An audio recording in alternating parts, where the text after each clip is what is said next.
Hey guys, Nick here again with Tactically Custom doing an after class review ACR. It's been a little bit since my last one. Been kind of crazy with between classes and family life, doing some remodel. So finally getting an opportunity to get caught up here. I wanted to talk to you guys about class I did back in April, beginning of April, Centrifuge Training, their VCQB, 2-day open enrollment. Really cool class uh, to teach you about shooting in and around, really shooting and moving in and around vehicles with other people as well. So again, it was a 2-day class, pretty much scheduled to do 9 to 5 down in Bedford, Indiana, over at Range 88. Um, Took the class with one of the instructors with another company that I train with, and actually knew a couple people there once I arrived. The first day of the class, we started off site at a classroom about 15, 20 minutes from the range. Spent most of the morning, I'll say, there going through different things. Chase Jenkins was the instructor, phenomenal instructor, really funny guy, down from Alabama. So between the accent, his jokes, and everything like that was really enjoyable throughout there.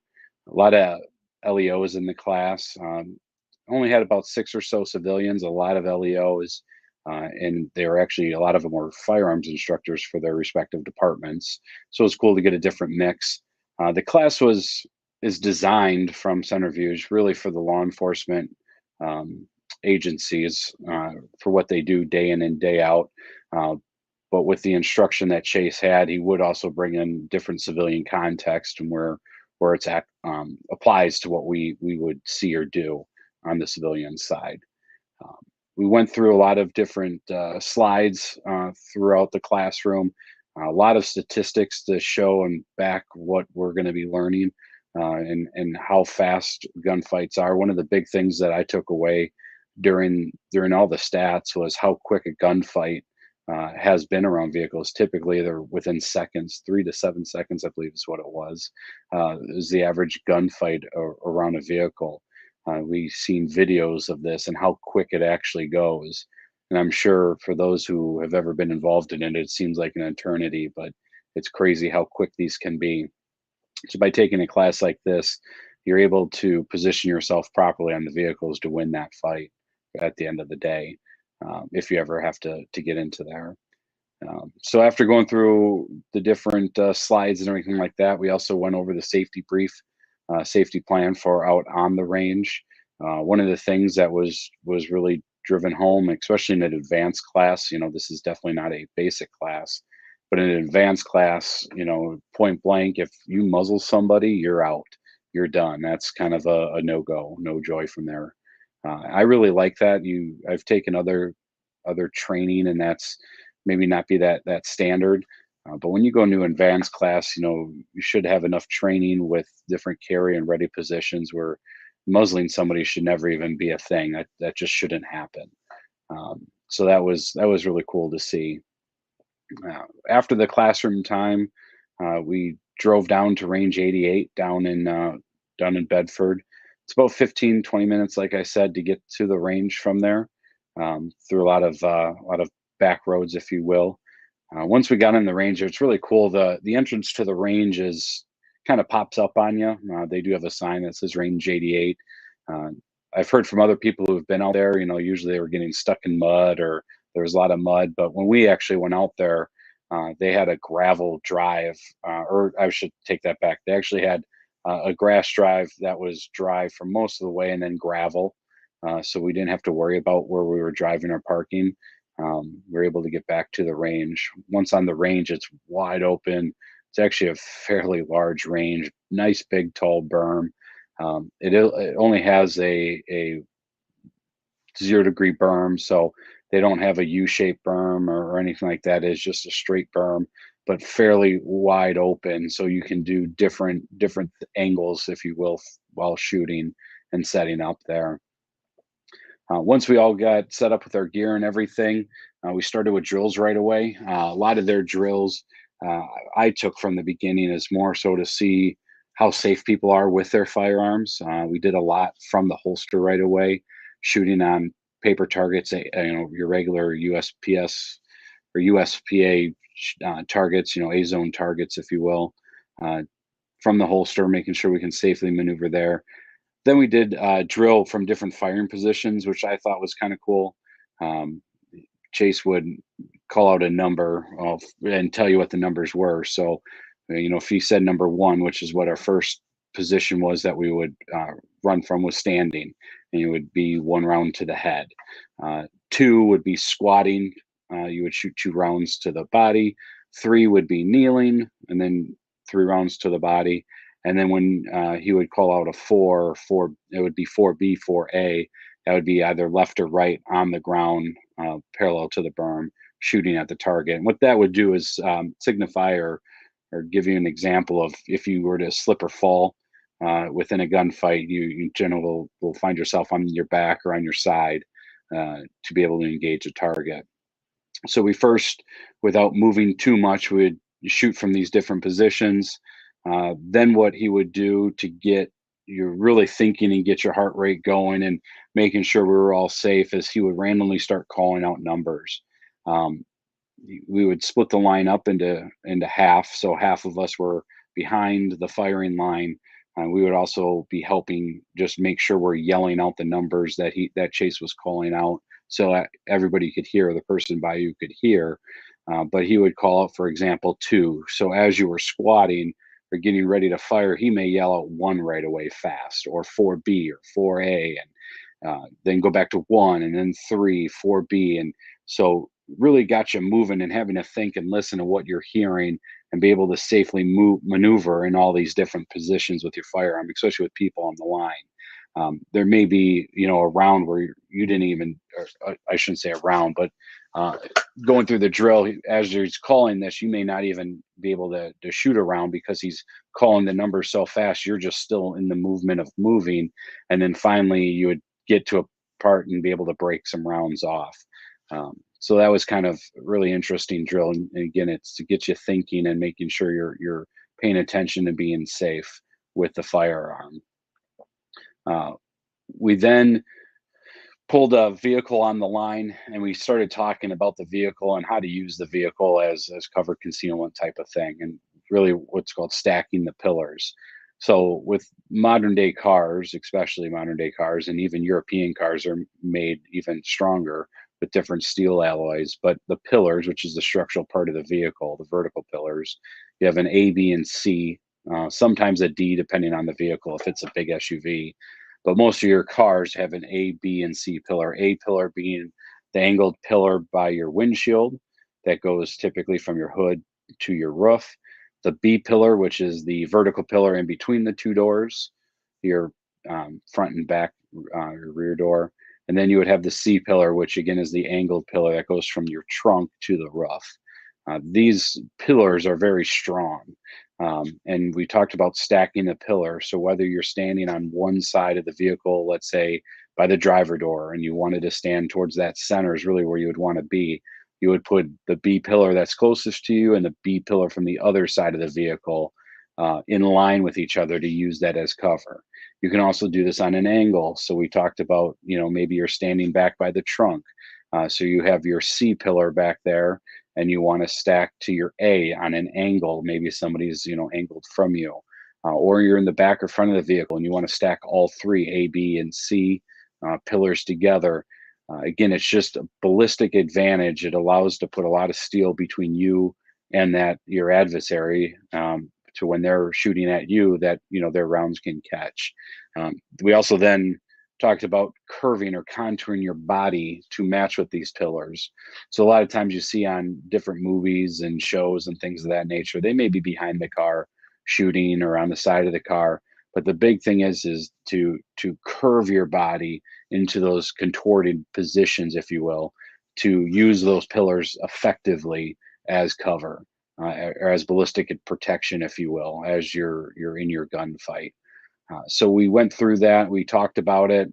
Showed a lot of different examples of that. On a car we were using. I think it was an early 2000 Taurus, roughly, when we were using that.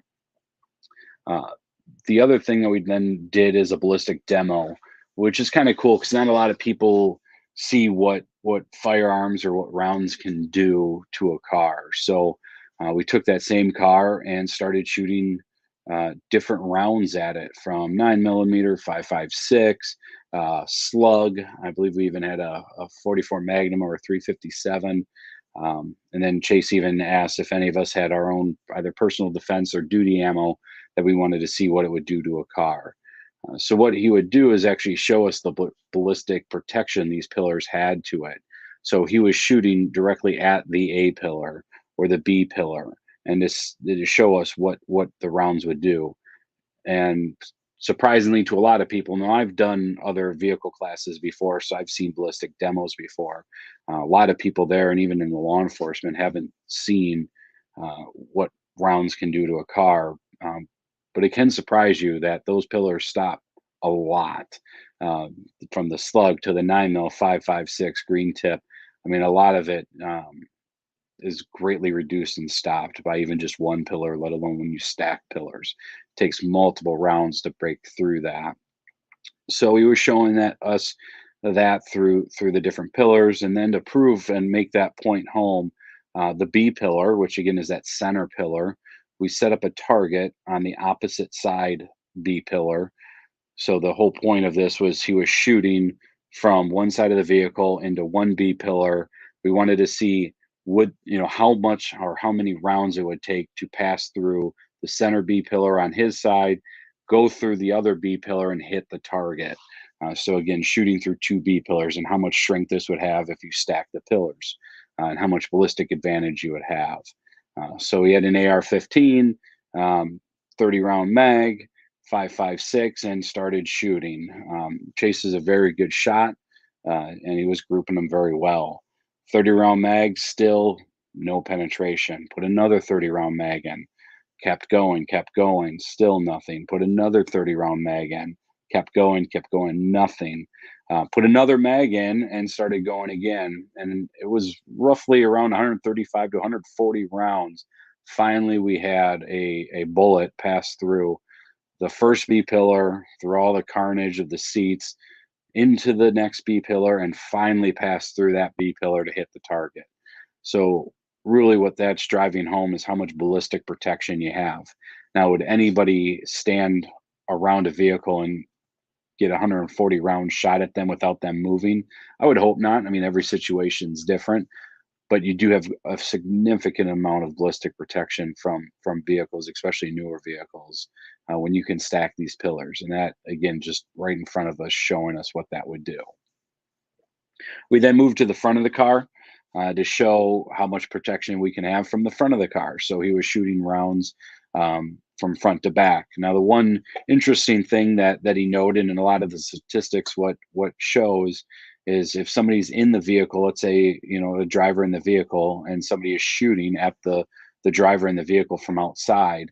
Um, Typically, you have a lot of people that duck down to get out of the way, out of the windshield. They duck down typically towards the center console. Um, the problem with this is that the deviation. So if you look at the windshield, the way it's curved, both vertical from the hood to the roof, as well as from side to side, what this is doing is when people are firing, when the adversary is firing at the windshield, it's actually taking that round and driving it not not just in and up, it's actually driving it down and towards the center. So again, people very easily to get hit. So we would actually put targets, paper target inside the vehicle to show this. Um, so the other thing that we then did is, okay, so is it best to get out of the vehicle right away? If we're not going to, duck our head down into the center console, is it best to get out of the vehicle and run, or, get to the back of the vehicle? Well, interestingly enough, a lot of people open the doors, and even you see this in, again, movies and just day to day police. They'll actually use their door and that V between the windshield and the door itself. They call that the V there, as cover.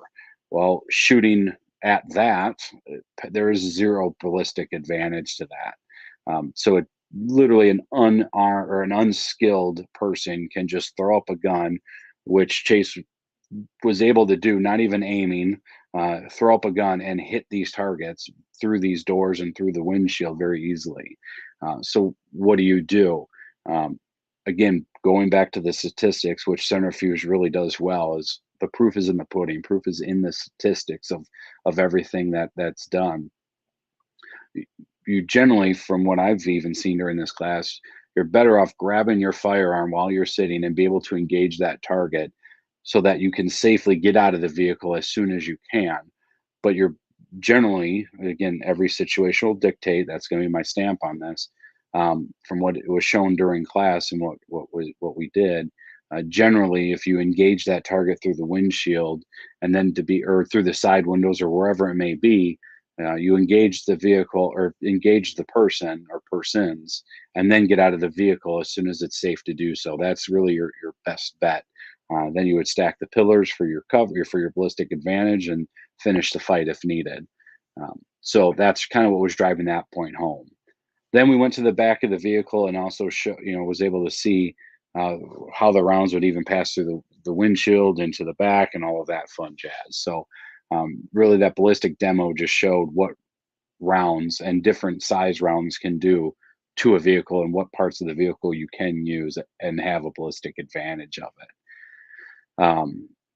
After that, we also talked about the car and comparing it to CQB. This is kind of a cool thing, and I've talked and have done a lot of CQB courses and training, and have done different videos on that. But shooting around a vehicle or using the vehicle is very similar to CQB aspect, and Chase kind of had a really cool way he described it. But basically, you would think of, the windows of a car is the windows of a house, the doors of the cars are the doors of a house. Whenever you engage and do CQB, in a home, you don't stand inside the portal and stand inside the door. You want to use the edge, that threshold, as a ballistic advantage as much as you can, using it as cover. So the same thing goes with the vehicles. So that kind of was able to connect the dots for a lot of people and better understanding of how to use that vehicle. Um, we then started doing dry runs of getting out of the vehicle. So again, you would engage your target, or how do you get out of the vehicle safely once your gun's deployed? So you're not muzzling people. Again, very important. Typically, people are going to be around you, whether you're in a parking lot, on the road, whatever the case may be. People may be around you. Maybe somebody in the vehicle with you.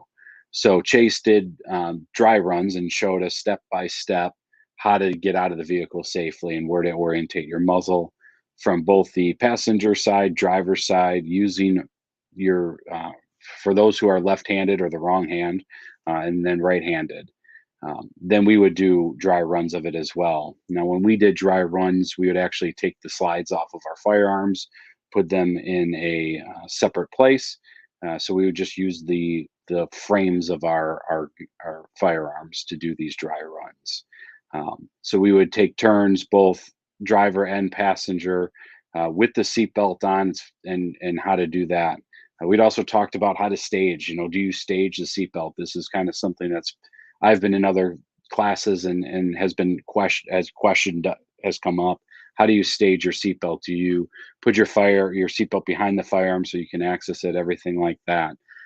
Again, every situation and your job will dictate this. Police officers may want to stage their seatbelts differently than civilians would, and things of that nature. So by having these dry runs, you're able to play with all those different things.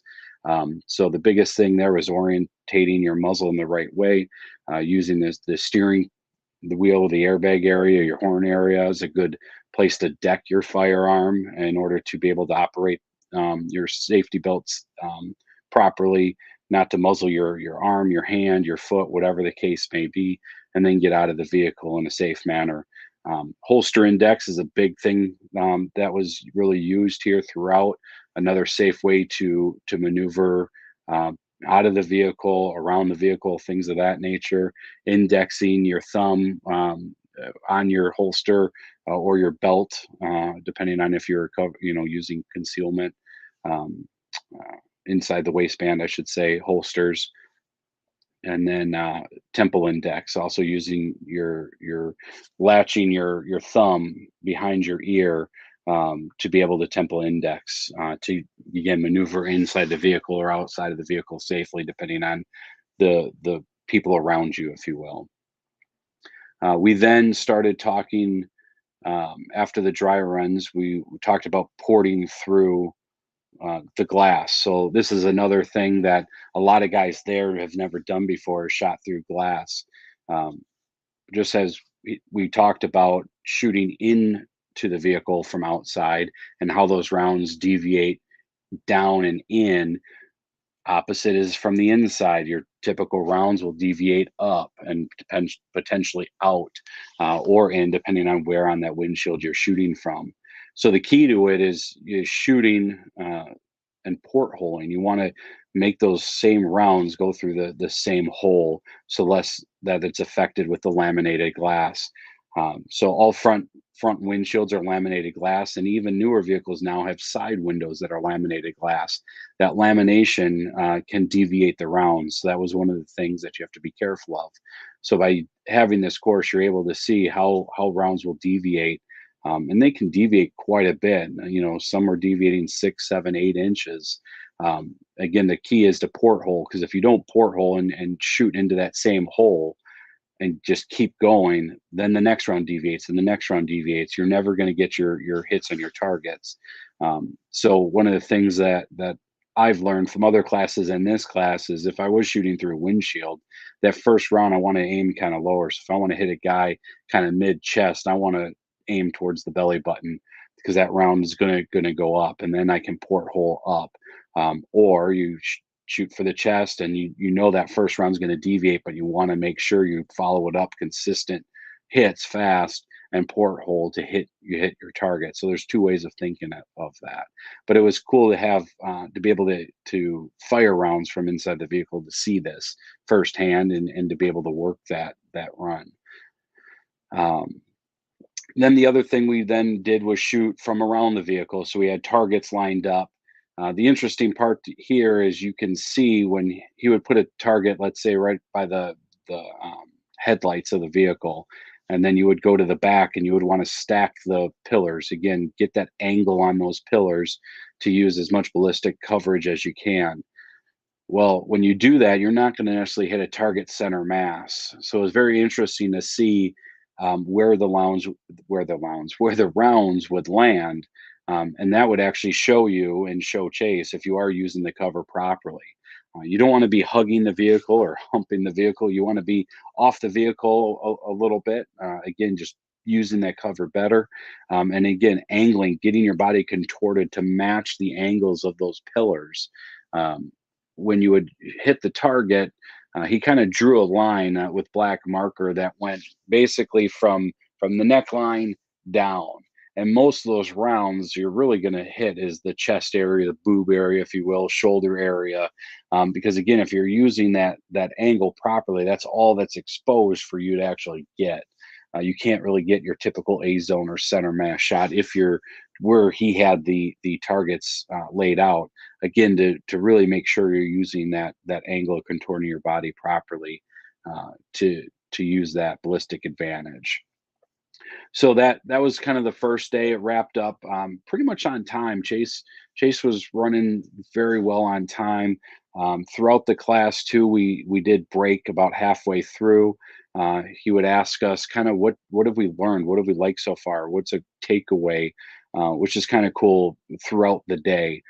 So again, about halfway through the class, we would kind of break as a group, and we'd go around the group and go through what's something new that we learned, never did, thought was cool.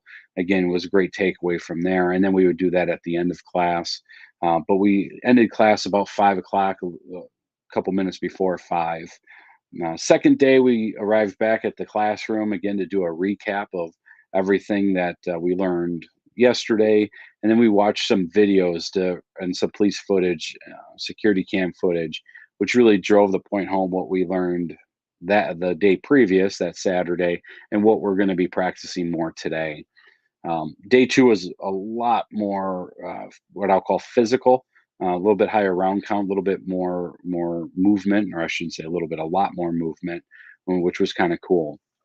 Um, we then went to the range, so we took the drive, and then we set up the cars a little differently. So we actually brought out 4 cars. Um, were out there. Um, we brought 2 out at this time out onto the range, and we backed them up back to back parallel to the range. What we now we're going to start doing, and we did dry runs of shooting in the vehicle. So again, the 2 vehicles were back to back, and we had a bunch of targets, random targets set out by both sides of the vehicles. They had letters and numbers on them.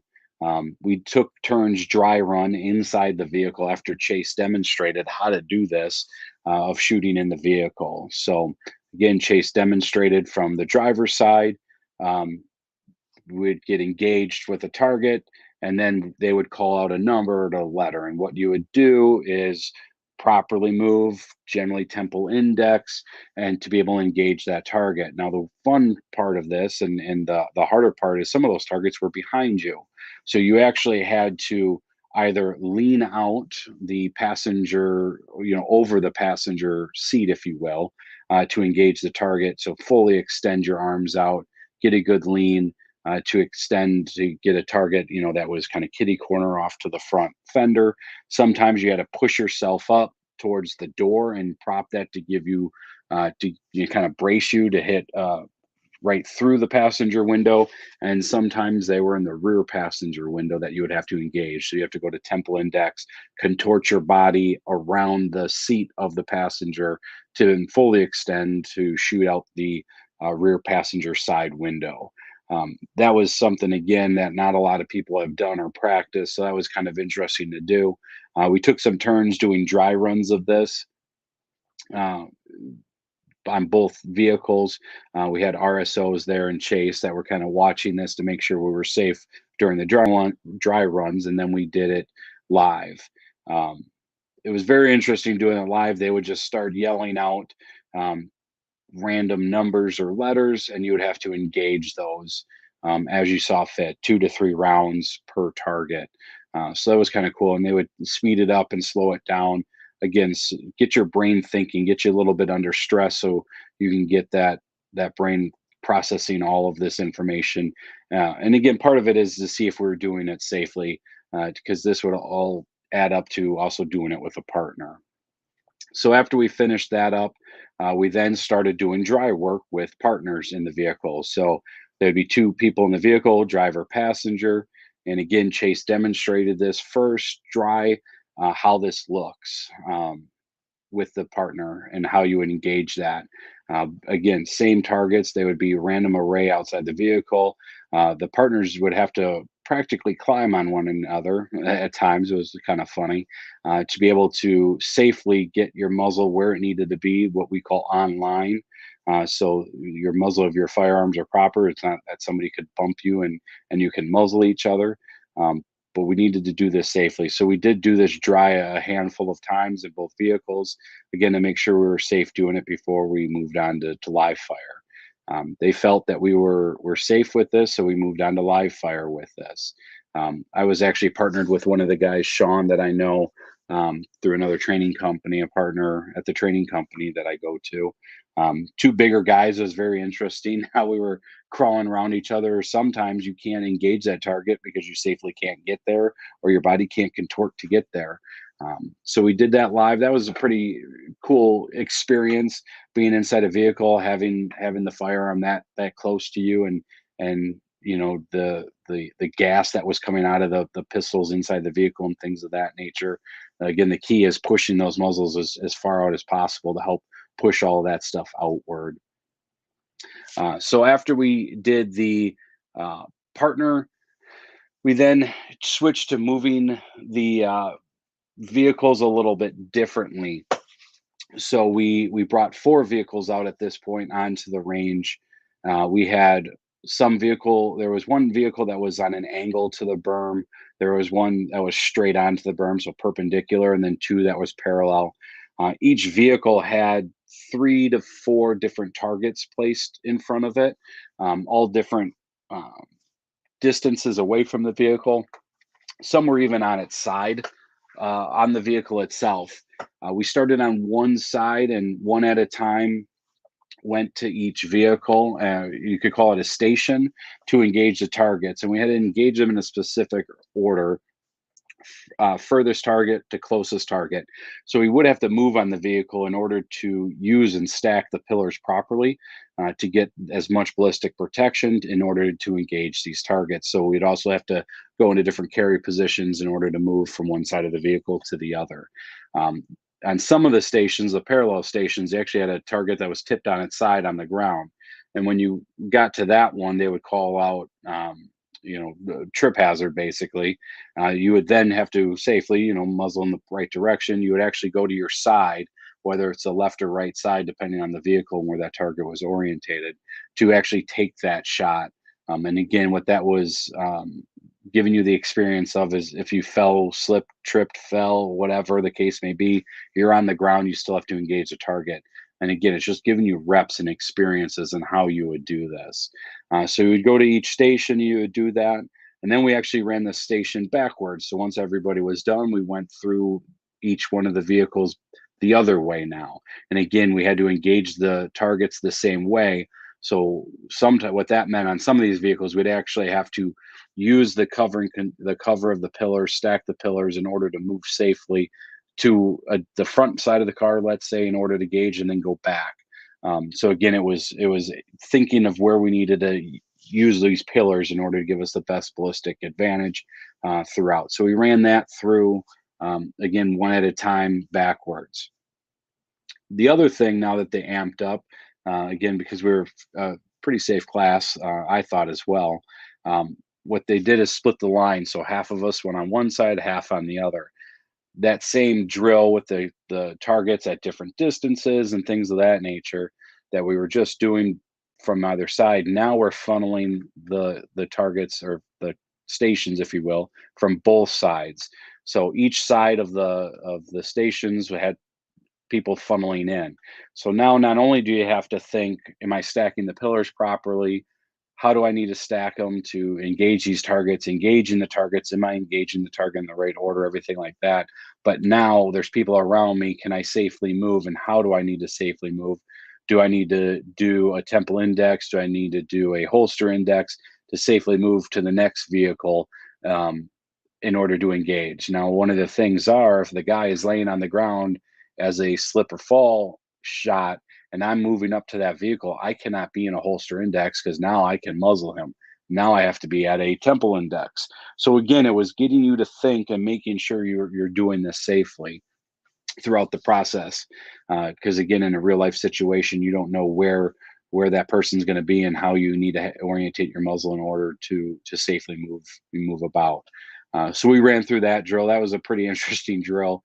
Kind of a little bit of what I'll call chaos. A lot of people moving in and around, but it was very safe.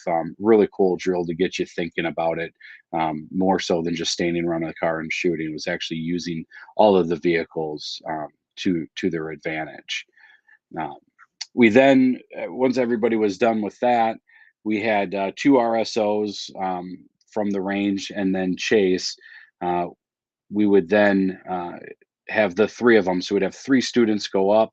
Each one of them had a student, and it was basically a gauntlet of each station. So with all of the targets, again, random numbers and letters, each one would just start yelling out numbers and letters to their students. And you literally were running back and forth and to all four cars, and there was no rhyme or reason to it. Sometimes they would call it a number or letter that wasn't even there, and you're searching trying to find that. So what this is simulating now is that target moving. Whenever your gunfight may happen or any gunfights, they're not stationary targets. They're not paper targets. They're going to move. So what this was doing is simulating that target moving, and you have to track, follow, find, and engage as it went. So that was another really interesting and cool drill. Again, you had three of them, so you still had to safely move, have your muzzle oriented in the proper direction throughout the entire time.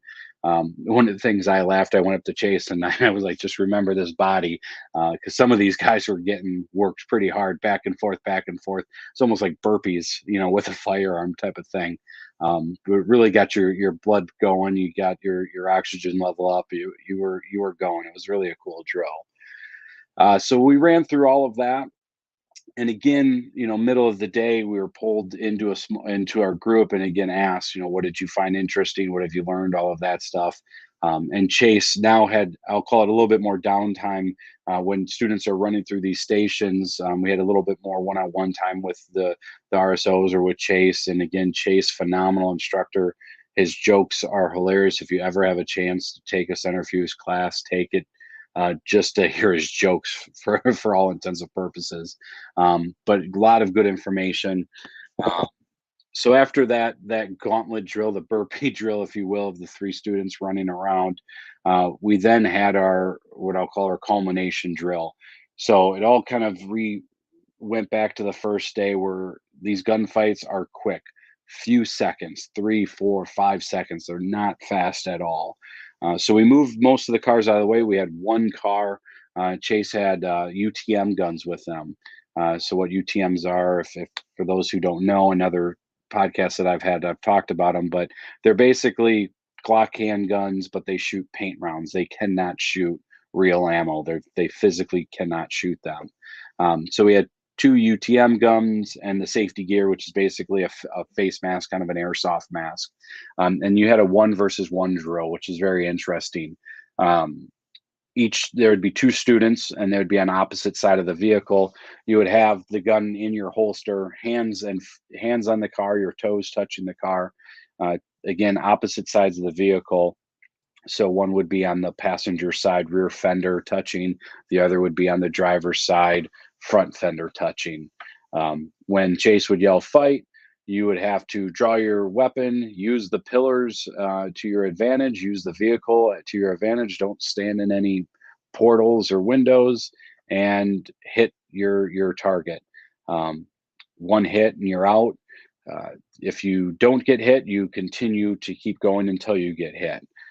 It was very interesting to see this. So again, a lot of times you find people just get so sucked into the gunfight, and this is just from other training that I've done and seen, and other things out there. They would just power through rounds. They would be, shooting 10, 12, 15 rounds very quickly and not hit once. The scary part to that is when you think about it, I would rather have that in a training session than in real life. But that's when you have to be humble and say, I need to work on my stuff. Because in real life, those 5, 10 rounds that don't hit anybody or anything, they're going to hit something. And what are they hitting? Other people standing around that aren't even involved in this, other vehicles. You just don't know. So it's very, very eye opening to see a lot of that happen. Those who did well did not stick themselves in a door. They would use the angle, stack the pillars. We had a couple students that lasted 3 or 4 rounds, and did well. Some people I thought did well didn't do good, and those that kind of surprised you type of thing. So it was a really fun drill to kind of tie it all at the end. Just have a lot of fun, but at the end of the day, it really puts home what we worked on and what we did. Use the pillars properly, stack those pillars, get the angles, contort your body, don't stand in an opening. Kind of just drive all of that home in a real life drill. Um, Ended class pretty much on time at 5, and off we went. I had a little bit of a chat with Chase afterwards. Again, I can't say anything bad about Chase. Chase is a great guy, hilarious jokes. Allowed you to record a lot of what was going on, to use for your notes and other practices and things of that nature out there. Um, uh, yeah, like I said, I can't say anything bad about it. Used probably about 400, 500 rounds, probably 500 rounds for that class, give or take. I'd have to look at my notes again, but probably about 500 rounds for the 2-day class. Some of the drills, it was kind of up to you. Do you want to fire 2, 3, or 4 rounds? So you can kind of dictate that a little bit to yourself. But 400 to 500 rounds, again, advanced level course. which was really cool. One of the things what I would say is, again, as I would always say, who should take this type of class, and it really is, I'll say anybody. Now, you do need to have a little bit of training and know your carry positions and things of that nature, and be safe. This definitely isn't your first class, but you get a couple, pistol classes, one or two on you, and you're safe and you're comfortable. Um, you have to experience, if you do are somebody who carries a gun on you, just just because you're in your car doesn't mean it's not going to happen. If you're carrying a gun on you, you need to train in all environments of where you're going to be, whether you're a civilian or law enforcement. I mean, that's what I've always said here. Um, so myself, I carry every day on me. I'm in a vehicle. I have people around me. My family's with me. Things of that nature. If something were to happen, I want to be able to know that my skills will just go in and I can just handle the situation safely. One of the things that I've heard in other classes by other mentors that I call mentors and other teachers and instructors, you're always going to default to your lowest level of training, and if you have no level of training, that's a bad day. But if you have very little, it's better than nothing. And if you have more, again, it's pushing that bar to what is your lowest level of training. That at when your fight happens, when that gunfight goes off and is active, what is your lowest level? What are you going to default to? And that's one of the biggest reasons why I do take a lot of these classes, because I want to make sure that my lowest level of training, what I'm going to default to, is still at a very good level to where I'm going to be safe, not muzzle my family, not injure my family, and be able to handle the situation if I ever am in that situation. Uh, we do have to have a belt with a holster, a retention type holster. You are running, you are moving, you're on the ground, things of that nature. You need a holster that can retain that weapon. You don't need a Safari Land with the ALS and all the fancy features. There's guys with a Kydex with a good retention system on there to hold it. I had my Safari Land on there with the ALS, or with the level 3 on there, to make sure that it doesn't pop out, your gun doesn't pop out, and the ammo. That's really it. Weather was great for it. Again, it's a wide open range. There's no shade at all.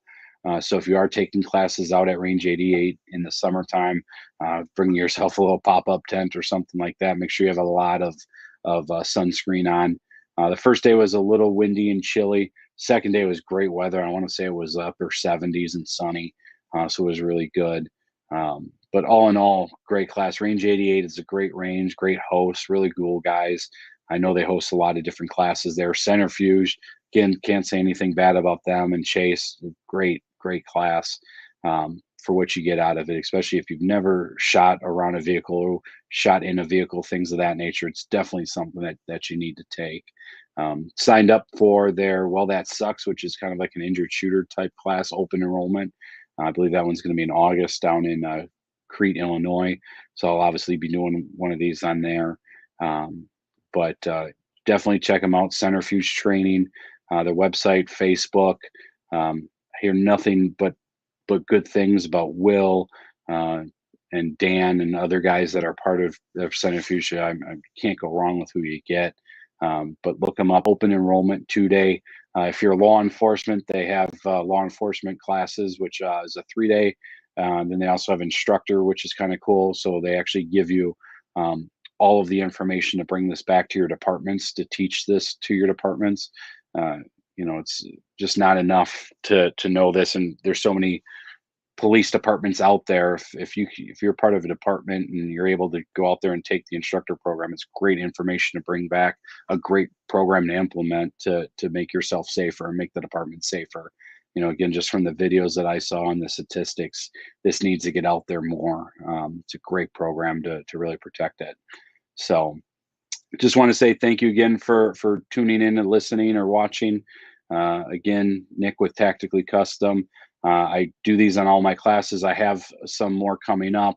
I did a bunch of CQB classes, sustainment classes over the winter.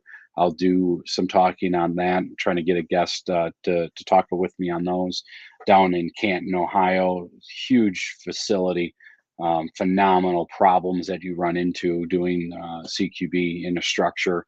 The also cool thing about that is it can be nighttime at any time. You turn off the lights and it's nighttime. So we did 2 sustainments, and then we did a force on force sustainment, which is awesome. Force on force is a whole nother animal to put your skills to the test. And then I did out at Alliance Police Department. I just got done last month or earlier in May here. The advanced CQB. We were able to go off site, which I'll talk more about, to an abandoned school. I got to learn some stair procedure, things of that nature. I had a great time there. Had some other classes. Had a pistol carbine workshop that was really cool. Got to take the old MP5 out for a whole workshop, which was kind of cool to run. Definitely learned that the AR platform is phenomenal, and if you know the AR platform and can can use that AR platform, use it 9mm. Great for handgun. It just not wholly realistic for an AR platform or a rifle platform. But the MP5 is just a fun little toy to have and mess around with. Um, did first night vision. Did some night vision classes this year too, TMVC, which I'll be doing another one of these on. I did their Night Fighter 101. I also went down to a front site for their first night vision workshop, familiarization workshop. So I'll be doing some on that. Again, very interesting to be able to use night vision and have the capabilities of that, and really is single tube or dual tube worth it. And so again, I'll do a video of what my thoughts were from those classes and stuff like that. And I got a lot more coming up. In June, I'll be out at Alliance Police Department again for breaching and for team CQB. Have a lot more classes down at front site. So stay tuned. Again, I apologize for not doing a lot of these lately. I've just been kind of crazy with classes, traveling, and home life, but look forward to doing more of these and just getting that information out there. So again, to follow up, check out Centrifuge Training website, centrifugetraining.com, Facebook, Centrifuge Training LLC out there. Look them up, get out there, get some training, and I will see you at the next ACR.